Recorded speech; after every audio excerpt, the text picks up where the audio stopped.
ఢిల్లీ పార్టీల చేతుల్లో తెలంగాణ మరోసారి తల్లడిల్లుతోందని బీఆర్ఎస్ వర్కింగ్ ప్రెసిడెంట్ కేటీఆర్ అన్నారు.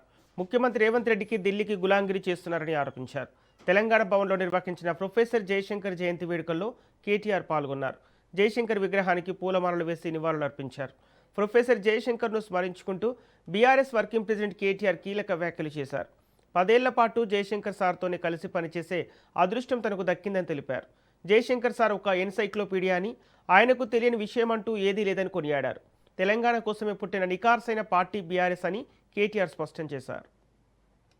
75 సార్లు మన ముఖ్యమంత్రి 13 రోజులకు ఒకసారి ఢిల్లీ పోతాడు, 2-3 రోజులు ఆడు ఉంటాడు. దేహి దేహి దేహి అని ఈరోజు అక్కడ యాచిస్తా ఉన్నాడు. మరి యాచిస్తున్నాడో వాళ్ళకి ఇచ్చొస్తున్నాడో గానీ మొత్తానికైతే ఢిల్లీ పోవడం, ఢిల్లీ వాళ్ళ ముందు యాచించి ఢిల్లీ ముందు గులాంగిరి చేసి జయశంకర్ సార్ కోరుకున్నది ఇదే. ఏమన్నాడు ఆయన? ఢిల్లీకి సామంతులు ఉండొద్దు, స్వతంత్రులు ఉండాలి. ఎన్నటికైనా స్వీయ రాజకీయ అస్తిత్వమే తెలంగాణకు శ్రీరామ రక్ష. తెలంగాణ కోసం ఒక స్వీయ రాజకీయ అస్తిత్వ పతాక ఉండాలి. ఎన్నటికైనా తెలంగాణ కోసం ఎలాంటి రాజీ లేకుండా, ఎవరితోని కాంప్రమైజ్ కాకుండా గొంతు విప్పితే గర్జించే విధంగా ఓ సింహం లాగా గర్జించే గొంతు ఓ కేసీఆర్ తీరుగా ఉండాలి, ఉండి తీరాలి. అందుకే కాంగ్రెస్ లో కలవద్దు అని గట్టిగా వాదించిన నాయకుడు, వాదించిన మహానుభావుడు ప్రొఫెసర్ జయశంకర్ గారు. ఎందుకంటే ఆయన నమ్మిండు బలంగా. ఎట్టి పనికైనా మట్టి పనికైనా మనోళ్ళు చెప్తారు పెద్దోళ్ళు, ఇంటోడే ఉండాలి అని. జయశంకర్ గారు నమ్మింది ఏంటంటే ఎట్టి పనికైనా మట్టి పనికైనా తెలంగాణోడు ఉంటే పని అవుతుంది కానీ మళ్ళీ ఢిల్లీ ఓడి చెప్పినట్టు తలాడించోడు గంగెద్దు లెక్క డూడు బసవన్న లెక్క ఉండటంతో ఏమి కాదు అని. అందుకే ఇవాళ తెలంగాణ ప్రజలు ఆలోచన చేయాలి. నీళ్లు, నిధులు, నియామకాలు అన్ని పుష్కలంగా ఉన్న రాష్ట్రం. నీళ్లు పుష్కలంగా ఉన్నాయి కానీ పాలమూరు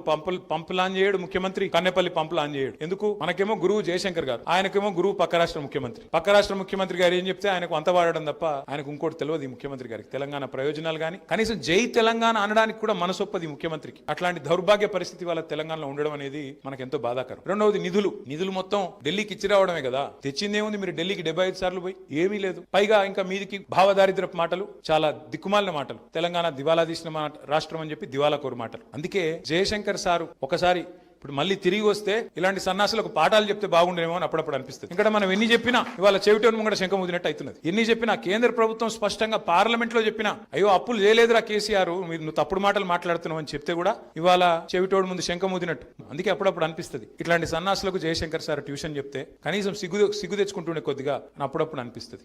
ఇవాళ భారత పార్లమెంట్ లో లోక్సభలో ఒక బీజేపీ ఎంపీ లేచి తెలంగాణ ఏర్పాటును పాకిస్తాన్ ఏర్పాటుతో పోలిస్తే ఒక్కడన్నా మాట్లాడిండా లోక్సభలో? ఒక్క కాంగ్రెస్ వాడు, ఒక్క బీజేపీ ఎంపీ ఒక్కనికన్నా రేషం ఉన్నదా? అదే అక్కడ గులాబీ జెండా కప్పుకున్న మన ఎంపీలుంటే పోయి గల్లవట్టకపోదు ఏం మాట్లాడుతున్నారో నా కొడక.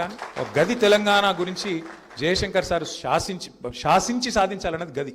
ఆయన ఆలోచించింది, ఆయన కోరుకున్నది గది. కానీ ఇవాళ దురదృష్టం మళ్ళీ ఒకసారి తెలంగాణ చివరికి మళ్ళీ ఇంత సాధించి భౌగోళిక తెలంగాణ సాధించుకున్నా మళ్ళీ తిరిగి సామంతులుగా బతకాల్సిన పరిస్థితిని ఢిల్లీకి కప్పం కట్టుకుంటేనే బతికే ముఖ్యమంత్రులు, ఢిల్లీ చుట్టూ చిప్పబట్టుకుని తిరిగే మరి అసమర్థ నాయకులు, వీళ్ళ వల్ల మళ్ళీ తెలంగాణ ప్రజలు కూడా తల్లడిల్లిపోయే పరిస్థితి వచ్చింది.